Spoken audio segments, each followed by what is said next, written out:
Erdogan, confirmed officially that a coup was underway, but called for calm. Now, he said a group within Turkey's military had attempted to overthrow the government and that security forces, in his words, had been called in to do what was necessary.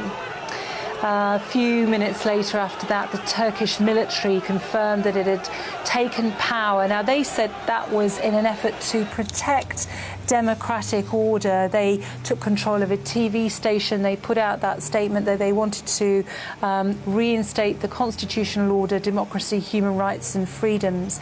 Now, it's worth reminding ourselves at this point that the military, traditionally in Turkish history, sees itself as a guardian of the secular state, the vanguard, if you like, and that over recent years, President Erdogan has been accused of trying to make the country a more religious country and of eroding people's right to protest, freedom of speech, freedom of the media as well.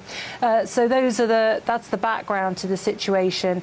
Things continued with reports then that the president was safe, but then there was a huge question mark over where he was. Now, we now think that he had been in the Turkish resort of Marmaris, but crucially he was out of Ankara and out of Istanbul, which was obviously seen as an opportune moment by these elements within the military.